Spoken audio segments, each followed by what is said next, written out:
Uh-huh. Mhm. All right. Well, good afternoon, everybody. Glad to see everyone here.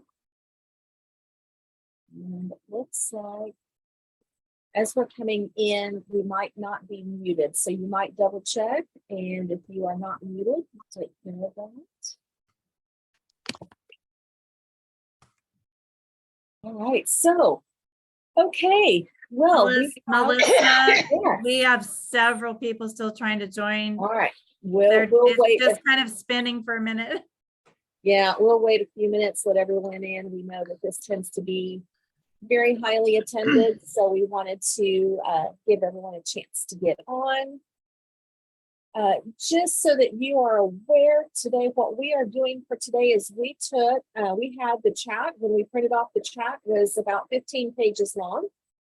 So we have gone through and pulled all of the questions that were addressed in the chat from last time. And we have these on our running agenda today. So before you inundate us with questions in the chat, if you will find that link, we'll keep putting it up. I'd see a lot of people signing in, so we'll give that a second to slow down, and then we'll put the link up again. But you might scan through just for a moment real quick and see if these are questions that we're already going to address, because we know we tend to ask the same question quite often. We have a lot of questions to get through today and only an hour to do it in. So we want to make sure that we are kind of keeping that on track. Our focus today is going to be on reports for this fall, screening, individualized program of reading instruction, and we had just a couple of questions about science of reading PD. So those were the topics that we are going to make sure that we have time to get through today. Like I said, we have pulled those questions from our last meeting in August, where we had just a couple of questions that we needed to address and make sure that we can get to those. So let me see if I can share my screen so that we all have that agenda there in front of us. Brenda, are you able to see the agenda? Yep. Okay. Thanks, Mary. All right, so I wanted to take a moment, first of all, and make sure that we all know who's on the call, since sometimes we have new staff. I know a lot of new people joining us last time, and we've got a lot of people in new positions. So for those of you that don't know me, my name is Melissa Algrim. I'm the Director of Reading Sufficiency, and I am joined today by several of my colleagues. I'm very fortunate to have a supportive team so that we can all work on this together. Sharon Morgan is our elementary ELA director, and she is going to be manning the chat and doing a lot of answering there behind the scenes, providing those links that people ask for. Brenda Beamer Chapman is our director of social studies, another member of our literacy team, and she will be monitoring that chat again to make sure that we get what questions we are able to answer during our live meeting today as we can. Mary Mazarigos, Mary, I forgot to put your name on the agenda. I apologize, is our executive director of our literacy team and is working to help see how she can best support us in meeting the needs of districts for screening for reading difficulties. We also have two colleagues from our special education office joining us today. Kristen Perez-Ripples is our SPEDIG director, and Alexa Hudick is a program specialist in special education. And these are two very valued colleagues that have collaborated with us a lot when it's talking about screening. How can we best do this, especially as we, in some cases, may need to look at how special education services need to connect to this process. And then, as always, just a reminder, we do have a new member, Dylan Savage, who is our reporting specialist and is doing a lot with phone calls and helping a lot with our RSA reports. So just a lot of people there, but these are good people to kind of keep in track of. We know that it has been really difficult to get a hold of me lately, and I want to sincerely apologize for that. We've been averaging about 200 emails per day. And sometimes it's been a choice of, do we answer an email or do we get the documents together that you're asking for? So we've kind of erred on the side of we need to get this out to you. So my sincerest apologies. If you've been waiting on some answers, we are trying to get those to you as quickly as possible. But also be aware that we have some other people that you're able to reach out to, and that we do collaborate quite often to get the answers that you might need. So as we're going forward, as I said at the very beginning, for those of you just joining us, we are taking this time today to answer questions that came up in the last chat that we know we could not get to. That chat printed out was over 15 pages long, so it's quite lengthy. We've taken this, as you can see on here, we have our RSA reports, and then we've pulled out any questions that were addressing RSA reports. Just so that you can see real quick, we will also address screening. We have multiple questions about screening. We have many questions about the individualized program of reading instruction, of what to do with communicating to families after the screening.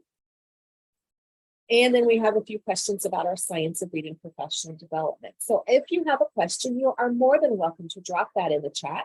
But we might ask that if you could take a moment and skim through to see if your question is already planned on being addressed, that might help us be more efficient at getting to some of those questions that are not already being asked. So, all right, so I'm going to dive in now. This looks like our entrance has slowed down just a little bit. Brenda, I think we're ready.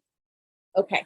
And we're going to just remind about those RSA reports, those things that are due every year.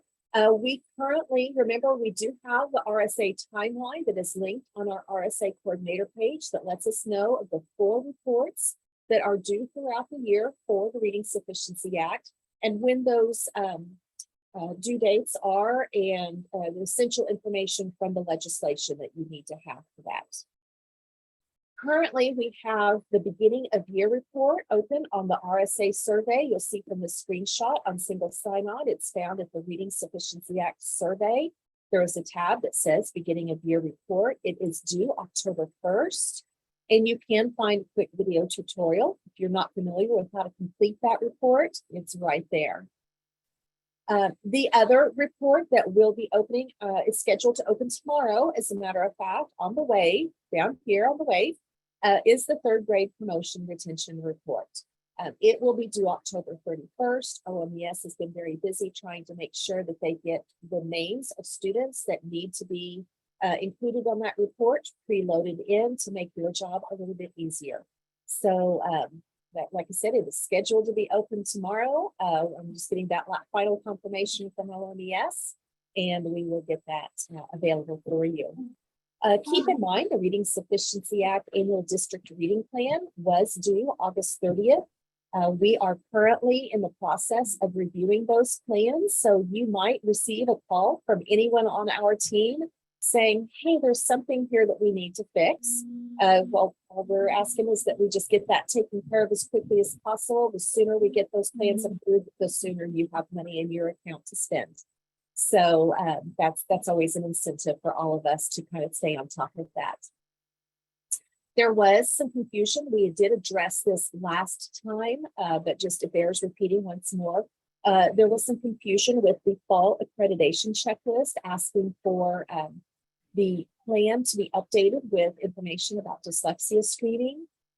That is not located on the plan. That information will be collected on the end of year report that is due in May. So hopefully we kind of slowed down with wanting to get those plans reopened to add something, because there's not a place to add that there. So if you are still working on this reading plan for some reason, I do still have a few districts needing to get those taken care of, or you get that question, don't worry about that. We're aware. We have worked with the accreditation office. They are fine with just a simple statement saying what the name of the screener is that your district will be using. Okay, a couple of questions that came up in August about the timeline and reports is, why does the timeline state that the IPRI must be completed by the end of 2nd quarter? So you'll notice on the IPRI down here, it does say by the end of 2nd quarter, according to the school district's approved calendar. We know that most of you, really the expectation is that this would be done prior to that. But it is really hard when you're trying to legislate something for 540 districts to put an exact date on something, because there are 540 different calendars running around. And so by the end of second quarter, we are safely assured that everyone would have time to finish having their screening done, communicating with districts or with families, and getting all of that taken care of. So yes, keep in mind that it is no later than, but we do have additional guidance that actually shrinks that window down just a bit, that asks us to take care of that in a little bit more timely manner. But when we're looking at this document, we're looking at what is the legal language that it requires of us, and that makes sure that it accommodates all different calendars with a little bit of wiggle room there in the process. Does the district reading plan ask which dyslexia screener is being used? So we just talked about that. It does not, but that will be addressed on the end of year report. So if you're being asked for that for the accreditation office, again, just that simple statement of assurance. Our district is using assessment blank for our dyslexia screening for 22-23 school year. We'll be just fine for that. And then we will enter that information on the end of year report.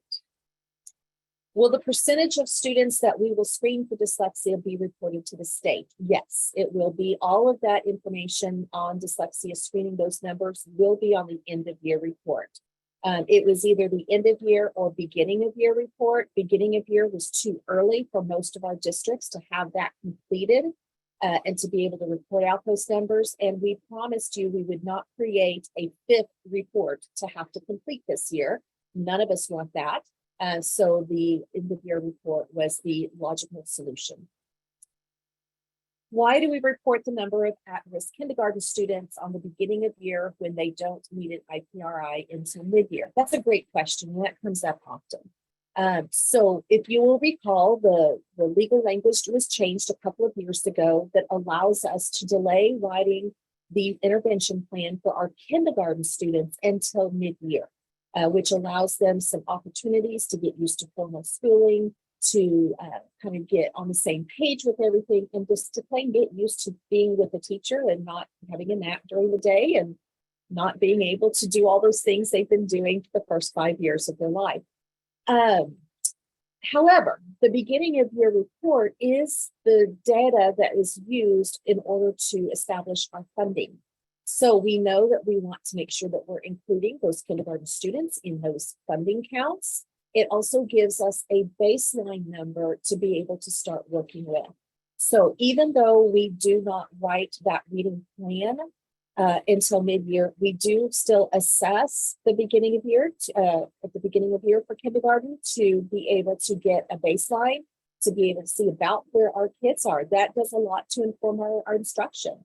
If we know that our kindergarten students are coming in and the majority of them are not able to meet that benchmark for letter naming fluency or something along those lines, then we've got a little bit different situation than if most of them actually already know their letters and are ready to move on. So that's an opportunity for us to look at and how do we inform that instruction, but we do have to be able to turn those numbers in.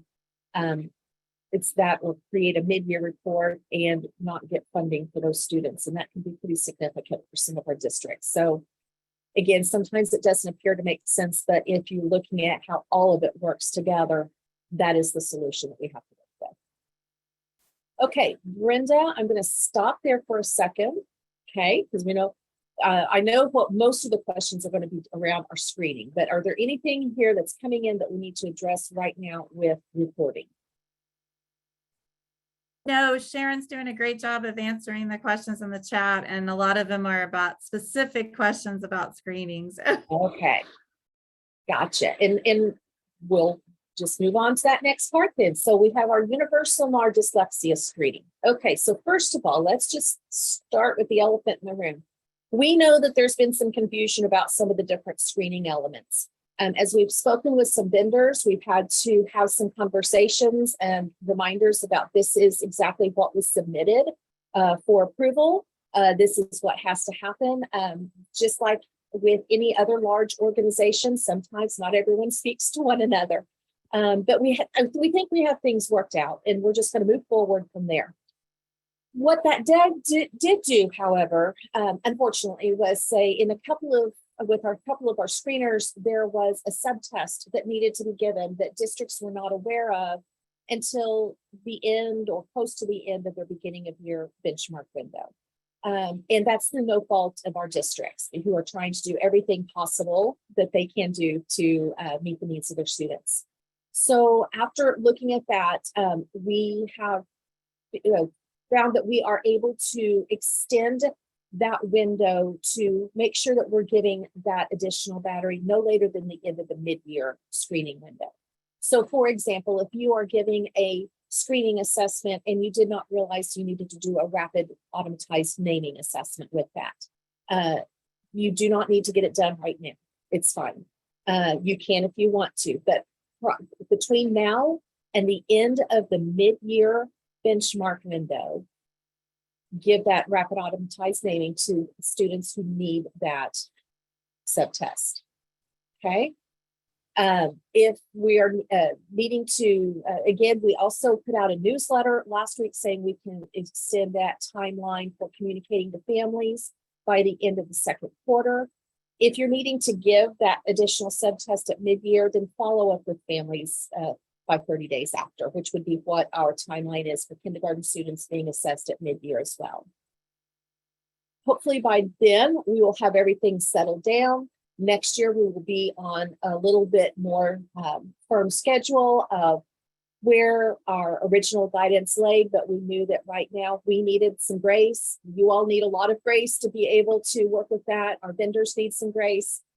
So as we're trying, our goal right now is to make sure that we know how to give that assessment, that we know how the numbers work together to make those determinations and to keep within a reasonable timeline within by the mid-year. Okay. Just hopefully I'm sure there's some questions. We'll hit that in a second. The implementation guidance, I'm going to just remind everybody about this implementation guidance that is on the website. It is quite comprehensive of how we address screening for both the universal screener as well as the dyslexia screener in more broad general terms. We're aware of that. That's not addressing the specific screeners there. With the screener specific technical guidance, first, we wanted to make sure and remind everyone that all of this data that we have on these documents come from the vendors. This is not something that OSDE is making up. We don't just do the studies or the numbers. The vendors have all submitted this. And so this is something that as a customer, you should have access to from your vendors. So if you're saying, what are our cut scores? What's the equivalent to that 40th percentile target? The vendor should be able to give that to you. We have worked with those vendors to make sure that we have these as updated as possible. Amira, you'll notice this is the live web page, is not yet hyperlinked. I did just get that, and it will be live immediately after this meeting. I just needed a few more minutes to upload it to the website, so we will have that. So iStation for the dyslexia portion of that, I am still working with that company to make sure that we have the information that is needed. And then Math Reading Fluency, they have informed me they will have that document to me by Friday. So it should be up by the early next week. So I know that that has been some cause of frustration, that things have not been there when you needed it. But keep in mind that you have that access through your vendor to say what are the cut scores, what is that process, and making sure that we are keeping in track with what is required.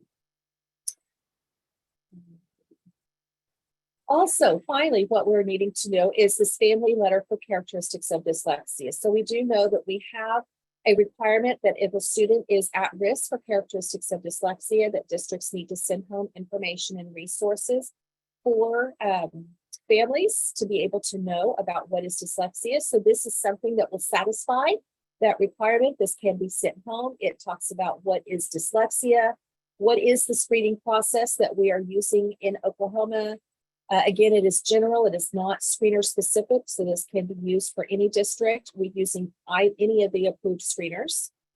What does this mean? We have tried to put on every single document in multiple places that we are not diagnosing dyslexia. We are screening for difficulties in word recognition skills for students who demonstrate those characteristics. It is really important that we make that distinction. We have tried to make that in writing everywhere, but we know that not all students who have difficulty with these reading skills have dyslexia. It's important that all of our students receive appropriate instruction, which is why we do screening to begin with. It's kind of talking about the different ways that the school will help your child. This is following that IPRI process. There are some different accommodations that might be appropriate that you might use. This does not mean this is something you have to do. You'll notice may and might are all over the place in this paragraph. That these are things that could be considered if deemed appropriate for that student.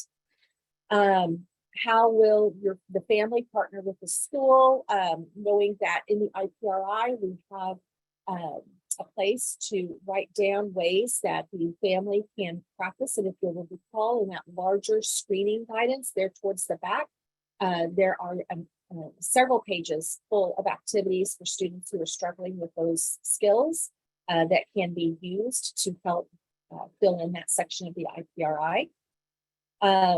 What are the next steps if we have students that are maybe not making progress with the intervention that they're getting? What do we do then? Again, we have highlighted that not all students who are struggling with reading require special education services. We cannot stress that part enough. We just continue to repeat ourselves there. And then what resources can be used to learn more about dyslexia? There are many, many out there. We tried to pick some that we felt were high quality, both from the state as well as from outside resources as well. So you'll find this document linked on the agenda, but it is also on our RSA page. I will show you exactly where so that you can find that. If you will scroll down, trying not to make anybody sick, down to where it says family communication, you'll see family information and resources for dyslexia right there in that section. Okay. All right, Brenda, I hope you've had time to read. I'm going to, was there any questions specifically on that timeline extension, first of all? Because I don't think we have any there from August. No?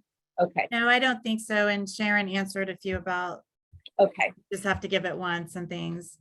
Gotcha. And I think the dyslexia questions are on your questions to answer on there.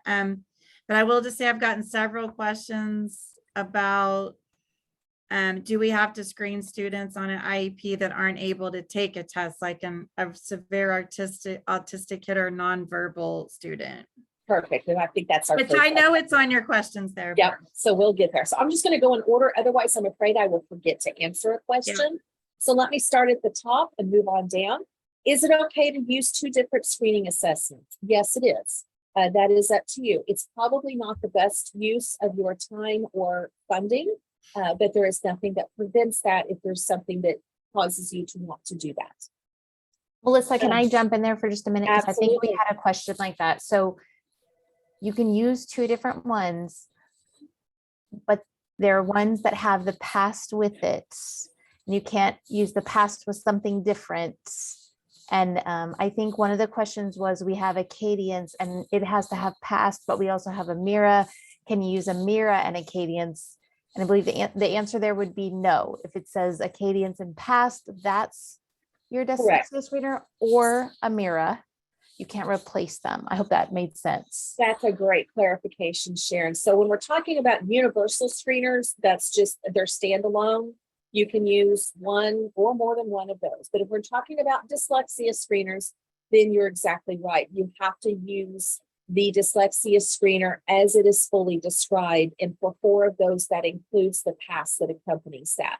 So Sharon gave a great example. If you're using both Acadians and a MIRA, you can give a MIRA as it is, an Acadians plus the past to go with Acadians and supplements, so that we can fully assess all of the standards or skills that are required to be assessed in that legislation. All right. Are all students screened for dyslexia, and when is this screening given? So only those students in kindergarten through third grade who do not meet the grade level target of 40th percentile have to be screened for dyslexia, have to have that further screening. That is up to the district if they want to screen more. If they want to screen all students, that's fine. I've had several of districts ask that question. But what is legally required are for all students in kindergarten through third grade who are below that 40th percentile. For first through third grade, it's at the beginning of year. And for kindergarten, it's at the middle of the year. So that dyslexia screening is given at mid-year for kindergarten for students who scored below the 40th percentile. And that dyslexia screening is given to grades 1 through 3 students who scored below the 40th percentile at the beginning of the year. Okay. If a student is already on an IEP for reading, do they still have to do the screener for dyslexia? The short answer is yes. There is not an exemption currently in our legislation or administrative rules that allows us to exempt our students from this screening requirement. That could be future legislation. If that's the case, we will change our guidance to reflect that. But for now, we have to go with what we currently have codified in law, and that is that all students have to be screened, even if they already have an IEP for reading or even an IEP that specifically states dyslexia on it. Now, let me kind of take this time to go into that question about what about students who are nonverbal. This would be the same situation that we have had for the past several years for our universal screening. Again, it says all students. I do want to point out, however, all of our screening assessments have stop or discontinue rules. It's very important, particularly if you have students such as that, to know what those stop and discontinue rules. So whether it's a student who is nonverbal due to a disability, a student who is an English learner and who is just brand new and not speaking English yet, or that either in that mute stage, that nonverbal stage, we have to at least give them the opportunity to do that. It's usually after a minute, we're stopped, we're done, and say, okay, we're finished. And then the IEP or English learning goals should align with what is on the IPRI. In other words, it's the same thing. We're not going to do anything separate for those students. I know that that's not always a fun answer, but it is what is required legally, is that those students are not currently exempt from our screening. To be clear, our kindergarten students screened for RSA at the beginning of the year. When are they screened for dyslexia, and when do they go on an IPRI? So I know that that has caused some confusion for kindergarten, because you will see that that question has been asked multiple times. So kindergarten students are screened for RSA all 3 times, beginning, middle, and end of the year. Their counts are included on both the beginning and end of year reports. We screen kindergarten students for characteristics of dyslexia if they are below the 40th percentile at the middle of the year for the winter benchmark. Okay, not the beginning, not the end, in the middle. And at that time, for students who are below the grade level cutoff at the middle of the year in kindergarten, would also have an IPRI or intervention plan. For those of you that are new, IPRI is Individualized Program of Reading Instruction. That is our intervention plan that we're writing out for our students of what are we going to do to help them. Once we screen the students for dyslexia, what do we use for intervention? Is there an approved list of interventions for dyslexia? Great question. There is not an approved list of interventions for dyslexia or for any other reading disability. That is a decision that the districts need to make. What should you use? That would depend on where the student is based off of what you're seeing in your screening or in further diagnostic testing. We know that students with characteristics of dyslexia are having difficulty with word recognition issues, which means they need additional instruction in phonemic awareness and phonics skills. So using the past for determining what type of phonemic awareness skills they need to work on can be very helpful. Even if it is not required with your screener and you cannot put your finger on where that student is needing help, that is a free resource available to you. Using a phonics survey for those students that have good phonological skills that are maybe struggling with spelling or with trying to figure out where those connections are can also be very helpful for you. And there's several free available. Just if you will look, just Google phonics survey online, you will find multiple good assessments come up that give you an opportunity. One that I know of off the top of my head, and then this is no way an endorsement of any kind of company, but Really Great Reading does have a good phonics survey that they make available for free for anybody that might need that resource. So what you're looking for these interventions are an intervention for something that will address the skill that the student is needing, the lowest skill that that student is struggling with. So that they're struggling with everything, what's the lowest area? That could probably be identifying phonemes within a word and working up to blending and segmenting with those phonemes. And if they're older, immediately connecting that to print. Okay. What are the requirements for intervention times for tier 2 and tier 3? So there were some, if you will recall, on our implementation guide.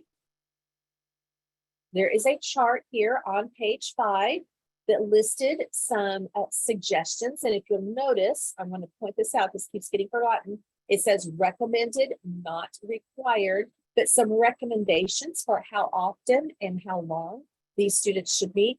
These are very bare minimum recommendations based on the research. Best practice would say probably even bumped up from there, but we're trying to make sure that we have some guidance there for you so that you have that. We also know that on page 23 on the implementation guide, it says as needed based on students' needs. This is actually the legal language. If you look at our administrative rules, it says that for either of those tiers, the students should receive intervention based on the student's needs as needed. Again, we are trying to, in that implementation guide, give you an idea of maybe what more the best practice recommends. But it really does depend on the student. It can depend on the age of the student, the skill on which they're working on, the intensity that they need for how far they, what is the gap between their performance and where they should be, what the program is that you're using, because you want to use that with fidelity. If it says it's a 30-minute program, then you need to allot 30 minutes to fully complete that program. The reading plan, we are aware, did not have some of those options in the drop-down menus. That is something that we will be able to fix for next year. By the time we were aware of that had not been changed, the reading plan had already been opened, and once that plan is open for data retrieval, we are not able to make changes on it without completely shutting down the entire program and starting over. So we apologize for that confusion that we know that caused, but we will make sure that that is addressed for next year when it comes to the reading plan. So I know many of you in the meantime indicated it as closely as you could or the best way that you possibly could, and then you're following what you need to for the implementation, which is perfectly fine. Okay, regarding a 30-day timeline for notifying parents of dyslexia screener, 30 school days or 30 calendar days. We go with 30 calendar days when we're looking at this, but we're also trying to use some common sense to make sure that the idea is we are not going to, we don't want parents sitting around for 2, 3, 4 months later on trying to wonder what's going on with their kiddo. So that 30 days or getting back to them as quickly as we can is the best option. But that 30 calendar days is generally what we go with. Where can parents seek formal evaluations in the state if they want to seek that route? I'm going to turn this question over to my colleague Alexa and let her address this. Yes, so we encourage families to discuss with their child's school if they have concerns that they would like to be addressed through further testing. Schools should consider all of those requests and respond to those requests in writing. If it's outside of the screener that there are no other concerns with the student's performance, the school may choose to not yet evaluate. But if parents choose to pursue a private evaluation, they should carefully evaluate the qualifications of the evaluator. Schools could choose to share a list of qualified examiners in the area who are not employed by the district, but that's not a requirement. Thank you, Alexa. And then I'm going to also ask if you would address the next question about 504 plans and how we would address those if a student has characteristics of dyslexia. Yes, if a student already has a 504, the team can meet to ensure that the accommodations are already supportive of the student's needs. If the team is determining if a student will qualify for a 504, they'll need to undergo the requirements of determining that accommodations through a 504 plan are necessary for student access to education, and then the student will qualify for a 504 plan. The team can determine any needed accommodations based on the assessments from the screener, and a 504 plan is not going to replace the use of an IPRI. Thank you for clarifying that as well, because we do know that it can be frustrating sometimes to have to complete both an IEP or 504 for IDEA purposes for our federal requirements, as well as an IPRI, which also meets state requirements. As we stated earlier, the interventions, it's not two sets of interventions. They should tightly align. However, there are legal written requirements, notification requirements that are in one document that are not in the other. So we do have to have both. So there's a slew of things that have to be made available to parents under the Reading Sufficiency Act that are obviously not included in our national laws for an IEP. So if you have a student that has special education services and has an IEP, if their goal is to be able to blend and segment phonemes, that should also be their goal on their IPRI. And the intervention that they're receiving, whether it's with a special education teacher or a interventionist, reading specialist, regardless, for one, also can meet the needs for the other.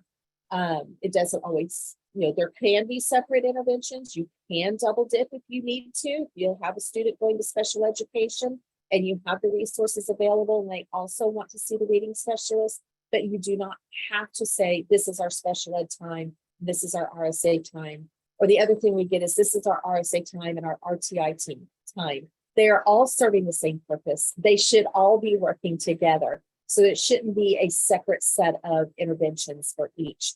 Our goal for all of those is to make sure our little people learn how to read. Okay, so if we're working towards that, that intervention can serve for multiple purposes. Okay, Brenda, I'm going to stop for a moment. What questions do we have about screening? But before I open it up, if they're specific to one screener, let's hold off on those questions for a moment and let's make sure that we can get through the general questions for everyone through the entire agenda. And then as time allows, we'll come back to specific screeners. But are there any others?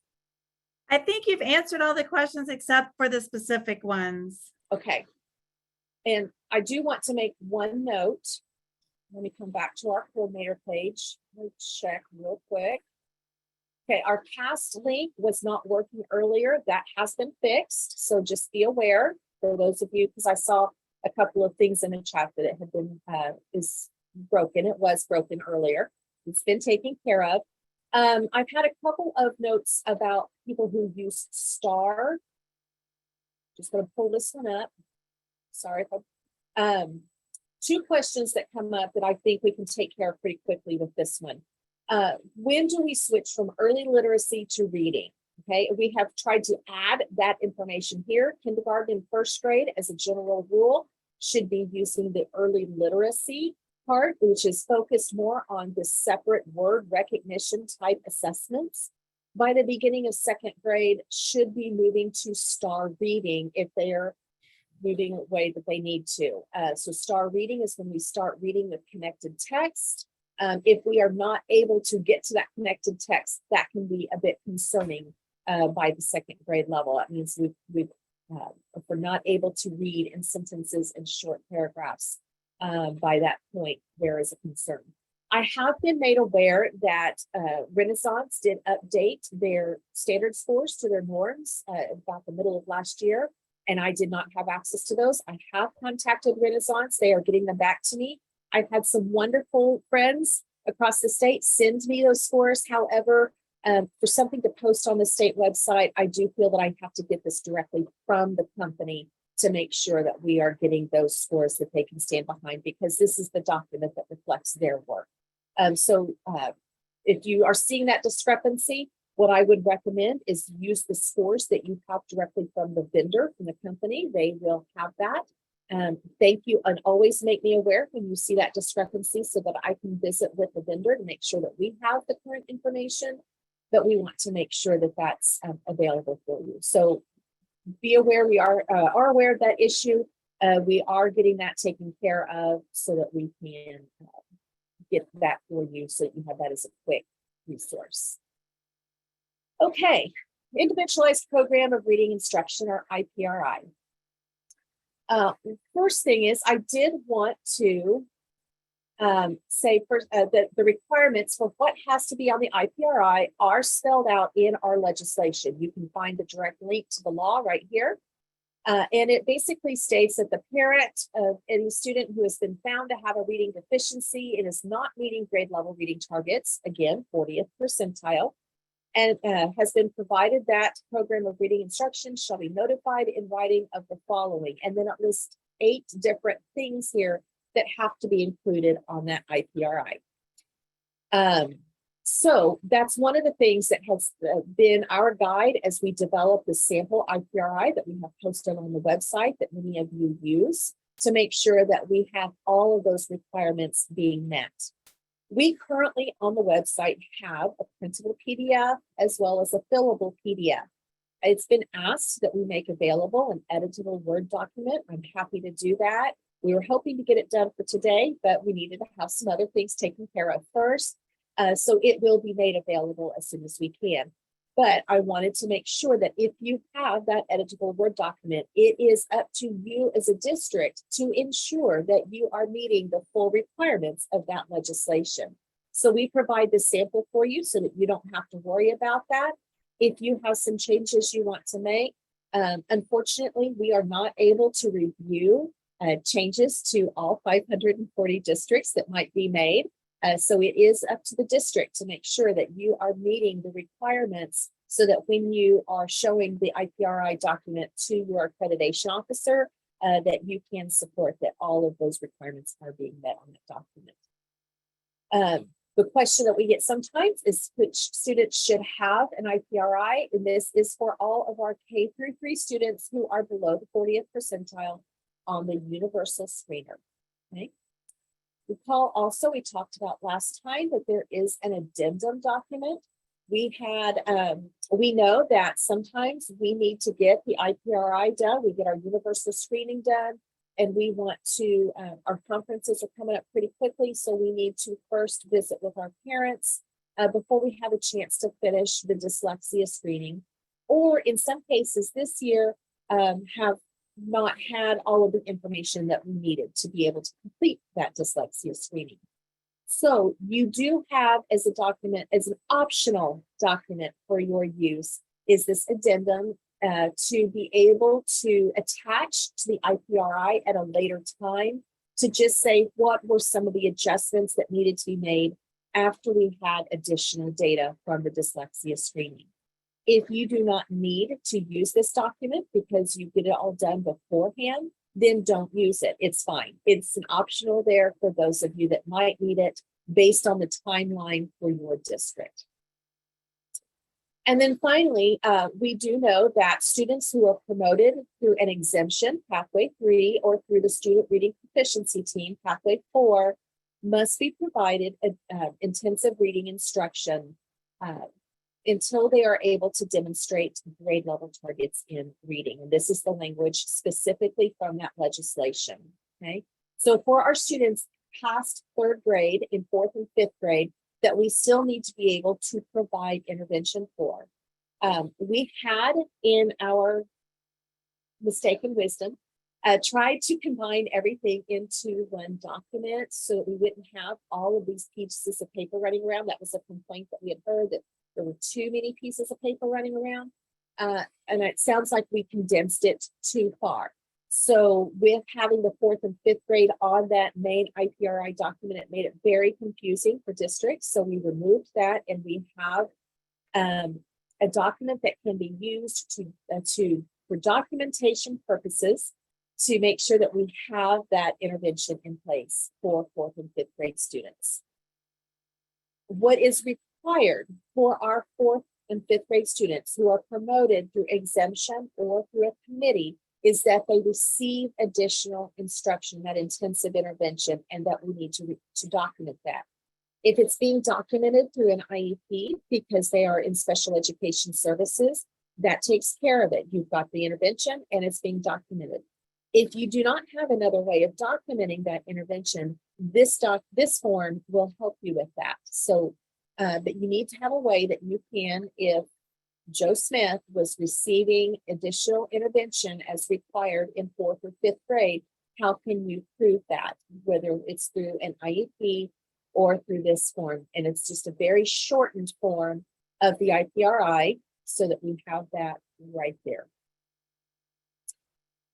Okay, again, it's currently there as a printable. We will get it as a fillable and editable Word document for you on the website as soon as we are able, probably within the next week, but we want to make sure that we have those high needs documents there available as quickly as possible. Okay, some questions specifically to the IPRI. Are we able to change the format? Absolutely, yes. But again, it is on the district if you do make those changes to ensure that you are including everything that is required.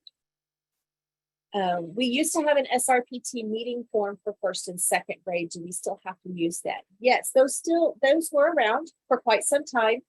Any requirements for that? That's when we were trying to condense forms so that we didn't have so many forms. Those requirements are now met through that main IPRI document. So you do not need to have an additional form because if you will recall, let's just pull that up real quick. Squint your eyes. We do make sure, you'll notice it says the next grade for 1st through 3rd grade. That is because that's taking the place of that form, reading specialist if available. That's why we have all of these signatures that have to be on the IPRI. It's so we don't have to fill out an additional form to make sure that those teachers are aware and we're meeting the requirements that's spelled out in legislation. Do we need an IPRI for students who are on an IEP? Yes, we did discuss that just a few minutes ago, but just to make sure that everyone is very clear. Students who are on an individualized education program or IEP through special education services, if they are showing reading difficulty, they still have to have that IPRI if they are in kindergarten, 1st, 2nd, or 3rd grade, and they are below the 40th percentile grade level target. There are those written requirements that are up here that still have to be there. So the documents, the intervention plans for both should align. It should not be something separate. On the IPRI form, the 2nd conference is optional. Do we have to have one? How many meetings are required? And does this change if students are identified as at risk later in the year? So beforehand, many moons ago, on a few past iterations of this document, it would require, and I saw somewhere in some guidance that was around from about 7 to 8 years ago that said you had to have 2 signatures a year. We have pored over the legislation and we cannot find that written anywhere in the requirements of legislation. Is it a great practice? Absolutely. I would certainly have more than one conversation with a parent if their child was struggling. But what is required is that we notify parents within 30 days of them identifying that there's a reading difficulty. It does not say anything beyond that of having to have their signature for a 2nd conference. So that should be up to a district decision based on what is best for that child. If I'm asked what we recommend, we would certainly recommend it, but it is not required in legislation. regardless of the time of year. So most of our students we identify as having a reading difficulty at the beginning of year. There are times that we have a student that we identify at the middle of the year. They were fine at the beginning of year, and at the middle of year, they're starting to see some issues. And sometimes we have a student that moves in that we identify as needing support after the beginning of year window, just sometime during that year. Regardless of when we identify that they have reading needs, we address those needs, and we need to make sure that the parent is aware of the fact that there is a reading difficulty and what we're doing to help address that problem. Okay. So again, the requirement is that once we identify reading difficulty within those 30 days, and again, that iteration is that 30 calendar days is what we're going with, 30 days that we notify the parent that there is a difficulty that we're addressing, and how, whether it's the beginning of year, middle of year, October, November, things like that. Let's see here. If a student qualifies for an IPRI in the fall and then continues to qualify all year, do they need 3 signatures on the IPRI, 1 for each benchmark? Once you've identified that student as having a reading difficulty at the beginning of year and you're writing that IPRI, what you're doing beyond that is continuing to monitor their progress. So you do not need to write a new IPRI. You do not need to pull the parents in for each benchmark window. It would be a great idea to communicate with them, perhaps through a letter, phone call, email, here's how your child is doing. But again, that should be up to the district of what you feel like is best for that student and what your district policy would be. But it is not legally required, no. Let's see, are we still tracking 4th and 5th grade students on an IPRI? I believe we just addressed that. These are the students in 4th and 5th grade that we need to provide intervention for, and we can document on this form rather than the full IPRI, that we do need to document that we have provided intervention as required. If a 4th or 5th grade student did probationary promotion through that student reading proficiency team, but tested at grade level and was released, do we still need to document intervention on this sheet? Remember, coming back to the legal language, it says specific reading strategies for each student until the student meets grade level targets in reading. So if I give that 4th grade student one of my approved screeners and they demonstrate that they are able to meet that grade level target, that 40th percentile for the beginning of your 4th grade, they no longer fall under the requirements of RSA, and you would treat them as you would any other student, whatever your district policy for whatever that student needs. Okay, but they do not have these state requirements. You're welcome to use any of these forms, but it is no longer a legal requirement. Okay, and then finally, what is the mid-year promotion policy? I've had several questions about mid-year promotion policy, and does it have to be on the IPRI, because there is a spot for it.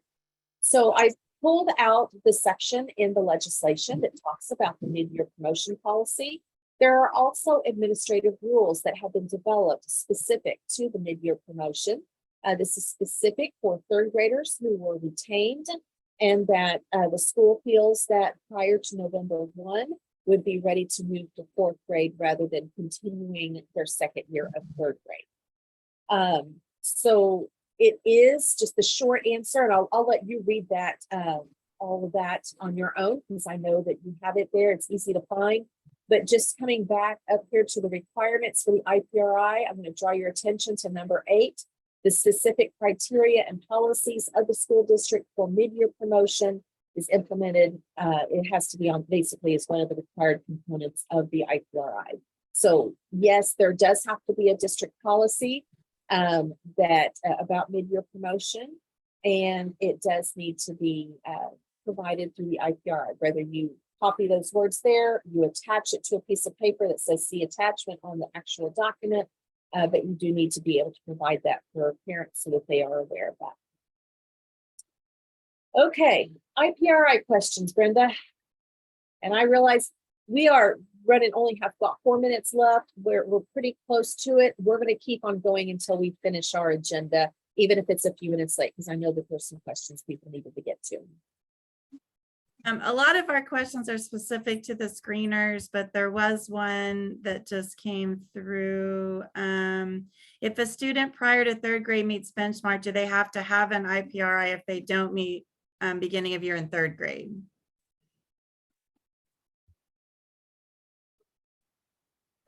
I'm trying to process that question. So prior to third grade meets what will happen if they don't meet beginning of year in third grade. Okay, you take this one year at a time. So remember that the Reading Sufficiency Act is focused on K through 3, all of this is not about third grade specifically. We need to make sure we know that the earlier that we identify reading needs and address those, the better. We tend to make that error sometimes in thinking that we are just focused on third grade, and we are not. We really want to have that focus really more on K through 2. So if a student prior to third grade is not meeting the grade level target of 40th percentile, then yes, they need to be on an IPRI. They need to be receiving intervention to address their needs at the intensity that will best address their needs. Same thing with beginning of year third grade. If they don't meet, but it's not, you wouldn't go back and add an IPRI for a previous grade if they're currently in third grade. You're working with the present time.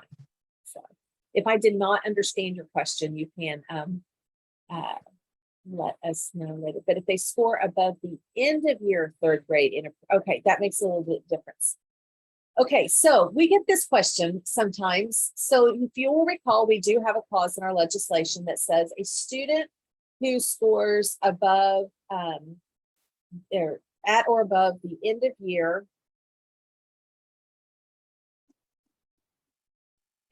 third grade target. And I realize, again, these are not the right numbers currently, but let's go with it so we have something to look at.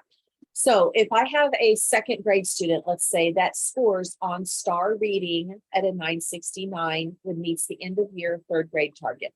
Wonderful, we're happy for them. That student qualifies for being able to be promoted to fourth grade, regardless of their performance on the state test. However, that does not preclude the student from needing appropriate instruction at any time in their year. They are two separate things. Meeting the end of year third grade target is only about promotion from third to fourth grade. It does not have anything to do with whether they need support or not. So if you had a second grade student that scored, let's say at a 970, and then all of a sudden they're dipping way down below that 40th percentile. Let's say they are now, let's say at a 920, they've dipped way down. They need support. And as that's our ethical responsibility to provide support for those students who are still needing that. So yes, they would need an IPRI. They are eligible for promotion to fourth grade. And we certainly need to make sure that parents are aware of that and that student's aware of it. And we're going to be happy and rejoice, but we still have to provide appropriate instruction for the student based off of the needs that they're showing us at that time. I know that can get really confusing just with the way that legislation's written, but that really is the situation that we're looking at. What else, Brenda? Digital signatures are acceptable, correct? Correct. I just wanted to put that out there. There was a question like that. The rest of the questions are specific. are pretty specific to the screeners. Yeah. And I'll be quite honest, I am not an expert on each one of these screeners. A lot of those very specific screener questions likely need to go to the vendor. However, what we will do is we will pull down this chat again, like we did. We will look at all of the questions about STAR. We'll answer what we can. We will get with Renaissance to answer what they need, same thing with all of them. And so that we can provide what guidance the best way that we can see possible to do that. It will take us a little bit to do that because we are likely going to have to do some researching. You will likely get a faster answer talking to your vendor's rep because they're the ones that are the experts on those assessments. Okay, science of reading professional development. Just remember, we briefly discussed this last time. There is that statutory requirement. If you are receiving as a district more than $2,500 in RSA funds, that at least 10% of those funds have to be spent on the professional development and science of reading. A lot of the questions that we are getting are actually answered in this very brief 2-page guidance document that is posted on the website. So if you have a question, I would recommend first make sure that you have read through that document and see if you can get the answer that you need as quickly as possible. If it's not there, we'll be happy to help you with that. Know that the table with that approved programs is on our RSA coordinator page. We looked at this last time. And my internet's being a little slow. There it goes. We do have 50 programs that are currently approved. We are getting ready to open up a request for information to be able to add onto this. And this table has quite a lot of information about each one of these programs as far as cost, how long it takes, any additional materials that are made, and attachments directly from the vendors. Again, this is all coming from the vendors. It's not something that we are creating for them. A couple of questions that did come up that I wanted to make sure is, do all pre-K through 5th grade teachers have to do this? No, this is a requirement about funding, not a required training for all teachers. So this is geared towards teachers in the pre-K through 5th grade range. But depending on how much money the district has to work with and the needs of that district, it might be an entire grade level, it might be an entire building, it might just be one teacher. Again, that is for the district to determine what will best fit their needs. We have teachers going through letters through the Science of Reading Academies where there's no cost for that participation. So can we use that money for a stipend? Yes, you can use that money for a stipend for any of those programs that are completed outside of contract time, whether it's through letters or one of the other listed programs like Reading Readiness. In any of these, if they're completing, again, it will be outside of contract time, or if it's during contract time, using those funds to pay for a substitute for that teacher. Okay, so while we come down here, I wanted to show you a couple of things that you might need. We do have several resources. Resources not necessarily new, but it's kind of getting a little bit of a reboot. As we've moved over to our new OSD Connect, there are 9 asynchronous courses on evidence-based literacy practices that we call From the Start Reading Project. These are all dealing with different great foundational and beyond literacy courses. So you'll see the names of the 9 different courses, starting with the early elementary literacy block and moving up through language structures comprehension. Each module is only 1 to 2 hours in length. There is no cost to participate. This is a platform provided by OSDE. You can get to this on OSD Connect. The best way to get to it is to go to our main website, go to resources in the menu, click on OSD Connect, and from there it will direct you to create a login and you'll be good to go from there. So there's a lot of great resources on OSD Connect, including a wonderful free resource for dyslexia awareness that will fulfill that law that Alexa and Kristen have pulled together to make sure that it is a brief professional development that can be used to meet that annual requirement. And then an upcoming professional development opportunity. We always try to leave you with at least one professional development opportunity. Joan Sedita has a new book out called The Writing Row. This is being sponsored by the Reading League Oklahoma. Next Saturday from 9 to 10:30, Joan will be going through her book and talking about writing instruction and the book that's just been released and how we can strengthen that instruction. So that's something that we often hear from our teachers that would like that support. This is a virtual opportunity, so you can join from your jammies. It is free to attend. The recording, though, is only available to members of the Reading League Oklahoma. So if you want to attend for free, you're welcome to. If you are interested in getting that recording, you will need to join that organization. The online registration is right here so that you can get to that. And then our next meeting will be October 12th at 2 o'clock. So same Zoom ID, same passcode. I have had a couple of questions. Where do we find our meeting recordings? Up at the main RSA page. Remember, you'll find our monthly updates and you'll see there's the link to the August recording. And as soon as I am able to get today's recording back from our communications department, I will get that linked as well. So you'll have access to it. Okay, it is 3:07. I know that we have kept you past the time and your time is extremely valuable. As I said, anything that is screener specific on the questions, we will make sure that I will sit down and pull those questions together and get you those answers as quickly as we can after we have worked with the vendors to make sure that we're giving you the correct answers. Brenda, were there any questions though that we needed to address otherwise? There was,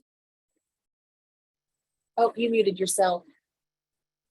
sorry, there was just one question about if they didn't add PDs in their beginning of year report, is there any way they can add those PDs later? You mean in the reading plan? I don't know. They said beginning of year report, so that's what. Yeah, beginning of year report only contains numbers. So my thinking is it's probably the plan. If you don't have that professional development in there, as we are reviewing that, we will probably give you a call and help you with that because that is an element that we are looking for. So don't worry about that. That's one of the reasons that we do that quick check to make sure that everybody has what they need. All right. Anything else that has come up that we need to take care of? Sharon or Mary, have you noticed something that we need to address as we are live at this point? I'm just impressed by everyone on this call and the level of detail that everyone's working to get our kids what they need. But that wasn't in the chat. All right. Thank you all very much. We appreciate it. And we will, again, we will follow up on those screener specific questions. We just know that since we are not the experts on those screeners, we do not want to give you incorrect information on a live call. We want to make sure that we honor the expertise of our vendors and give them an opportunity to help with those answers. So we appreciate your understanding with that. And otherwise, everyone have a wonderful weekend. And we will see you again in October. Thank you all.